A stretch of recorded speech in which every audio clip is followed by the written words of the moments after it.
नमस्कार मित्रों, मैं हूं आपका मित्र मनीष वैष्णव। आज हम चर्चा करेंगे व्रत, दान, तप, ये सब क्रियाएं जो हमारे रूल्स एंड रिचुअल्स हैं, इनको करने से हमको क्या मिलता है, क्यों हम करते हैं। हमारे जितने भी कर्म रहते हैं वो हमारे सामने किसी न किसी रूप में आते हैं। कैसे कि जैसे कि यदि हमारे को कर्जा चढ़ गया है तो उसका भी प्रारब्ध में कुछ न कुछ ऐसा कर्म होगा जिसकी वजह से ऐसा तकलीफ आई है। कोई बीमारी आती है तो उसका भी कारण ये रहता है कि हम कहीं ना कहीं उस ऐसा कुछ पाप या गुनाह या कोई अपराध या गलती कुछ हुई है जिसके कारण ये सब तकलीफें आती हैं। जो पूरा अपना जीवन है ये पूर्व जन्म पे आधारित है। इसके लिए आप गीता, श्रीमद् भगवद गीता को पढ़ेंगे तो आप सब उसको समझ सकते हैं। तो व्रत, दान, यज्ञ आदि करने से आपके जो पुराने जो कर्म हैं ये क्षय होते जाते हैं। इसलिए किसी भी व्रत को पूर्ण निष्ठा से करना चाहिए। उसमें व्रत करने वाला व्यक्ति संकल्प करता है, मतलब संकल्प, व्रत का एक सीधा सा अर्थ है संकल्प। यदि कोई व्यक्ति आजीवन किसी व्यसन को त्याग करता है तो वो एक प्रकार का उसका एक व्रत है जो उसने धारण किया। इसी प्रकार यदि कोई व्यक्ति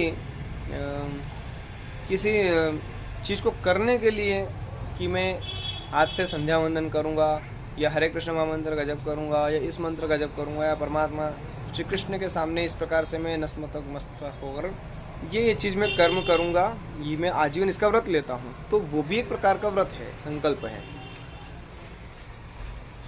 और अब व्रत के बीच में उसको भंग नहीं करना।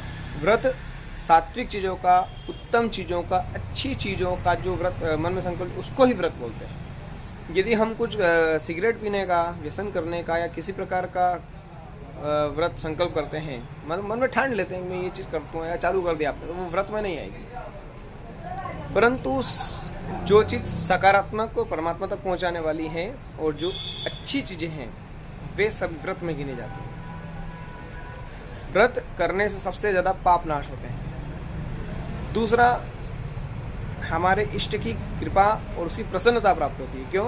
क्योंकि आपके सामने 56 भोग पड़े हुए हैं। आप मनुष्य जीवन में है तो सब कुछ आप कर सकते हैं और भोजन आप मर्जी पड़े वैसा कर सकते हैं, परंतु आपने उस सबको त्याग कर आपने उस दिन भूखे रहना स्वीकार किया, तो आपके इष्ट के प्रति आपका प्रेम इससे प्रकट होता है। दूसरा, यदि आप ऐसा करके भगवान की फिर पूजन करते हैं तो उसका और ज़्यादा फल मिलता है। सामान्य जीवन में जो पुण्य मिलता है हमको भगवान की पूजन का, उससे कई गुना ज़्यादा इससे पुण्य हमको मिलता है जब हम व्रत में रहकर, शुद्धिकरण में रहकर उसकी पूजा करते हैं। आप सभी जानते हैं कि हम पूजा करते हैं तो साफ़ सुथरे रहकर और फ्रेश जब नहा लेते हैं उसके बाद में भगवान का भजन करते हैं। तो एक ऐसी पॉजिटिविटी हमको सदा अपने अंदर रखनी चाहिए जिससे आप बहुत सारी परेशानियों से बच जाएंगे। यदि आपका समझ लिए कोई कोर्ट में केस चल रहा है या किसी प्रकरण में फंस गए हैं या कोई उड़ती आपदा ऊपर आ गई है, बीमारियां हो रही हैं, तो फिर आप व्रत रखकर उसके लिए भगवान की आराधना करें, उनसे मांगे तो उससे बहुत ज़्यादा आपको फल मिलेगा। एकादशी एक हमारे इसमें वैष्णवों में बहुत महत्वपूर्ण व्रत है जिसको हम एकादशी बोलते हैं। इसका तो कोई करे कुछ करे न करे पर ये एकादशी का व्रत तो जरूर करना चाहिए। इसके अलावा अगर आपको कोई भी तकलीफ है तो उसमें आत्मनिवेदन होना चाहिए। आत्मनिवेदन से मतलब आपकी जो मन की जो कामना है, कुछ अपन हनुमान चालीसा बोल रहे हैं, ठीक है, हरे कृष्ण महामंत्र बोल रहे हैं या कुछ आप शिव जी का उपासना कर रहे हैं, ठीक है, परंतु वो पूजा पूर्ण होने के बाद में हमको भगवान के सामने आत्मनिवेदन करना चाहिए। इससे करने से हम भगवान से डायरेक्ट कनेक्ट होते हैं। जो पहले की जो जितने भी स्तोत्र वगैरह जो बने हुए हैं उन सभी में उन लोगों ने, जो विद्वान लोग थे, महापुरुष थे, उन्होंने अपना आत्मनिवेदन, इन्हें मन की जो उनका भाव था वो प्रकट किया। हमको उसके माध्यम से हम भगवान से जुड़ तो जाते हैं। फिर अगर आपको कोई समस्या है तो भगवान के सामने रिक्वेस्ट कीजिए। वैसे हमारे वैष्णवों में और उच्च भक्ति में तो भगवान को कुछ भी चीज़ हमारी ना मांगा जाता है ना कोई गिनाया जाता है, परंतु यदि हम दूसरे लौकिक मार्ग से अगर देखें तो हम भगवान से ही मांग सकते हैं, दूसरे किसी से आशा ना रखें, क्योंकि देगा तो वो। काम हम तेरे घर पे करते हैं, सेवकाई तेरे घर पे करते हैं, तो किसी दूसरे से कैसे मांगेंगे। इसलिए भगवान से प्रार्थना करनी चाहिए कि हमको ये काम है हमारा, इस प्रकार से आप निवारण कीजिए। जब आप इस प्रकार से आत्मनिवेदन करते हैं तो आपकी समस्याओं की ख़त्म होने की गारंटी पड़ जाती है, क्योंकि उसमें भगवान आपको सीधे सीधे हेल्प करने लग जाता है। अब व्रत को जैसे मैंने बताया कि संकल्प शुद्धिकरण की बात है, तो उसमें हमको मन के विचारों का भी शुद्धिकरण आवश्यक है। खाने पीने का तो शुद्धिकरण आवश्यक है ही। और एक विद्वानों ने ऐसा भी कहा है कि हमको सत्य का व्रत आजीवन धारण करना चाहिए।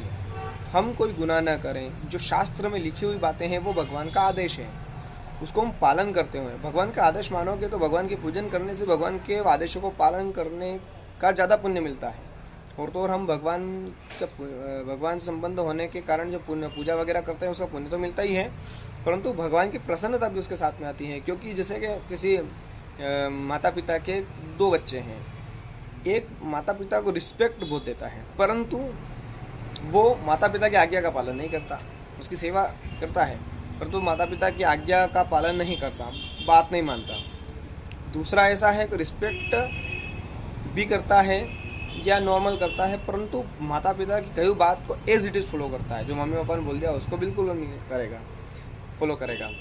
तो हमको ये ध्यान रखना चाहिए कि भगवान भी हमारे पेरेंट्स हैं, तो भगवान को जो उनकी सेवा करता है और फिर उल्टा काम करता है वो कम पसंद आता है पर कम पसंद आता है। परंतु वास्तविक में भगवान उससे प्रेम करेंगे जो भले मंदिर में नहीं आता है परंतु भगवान की कई बातों को मानता है। तो शास्त्र में भगवान की कही हुई बातें हैं और भगवान के आदेशों का पालन करना हमारी जिम्मेदारी है। इसलिए यदि हम कुछ भी कर्म करें तो उसमें ये देख लेना चाहिए कि ये क्या सही है या नहीं। जब हम इस प्रकार से कर्म करते हैं तो परमात्मा बिल्कुल हमारी सहायता करता है। इस संसार में वही आता है जिसके अच्छे बुरे सारे टाइप के कर्म होते हैं। तो आप महापुरुषों के जीवन में भी बहुत सारे दुख आए हैं, अगर उनको गिनने जाएंगे, पांडवों के साथ में भगवान रहे तो दुख तो उनको भी आया, भगवान साथ में तो भी आया। भगवान राम का परिवार था, परमात्मा राम के रूप में अवतार धारण किया तो भी उनके परिवार में कितना कष्ट आया, आप तो आपके जग जाहिर है।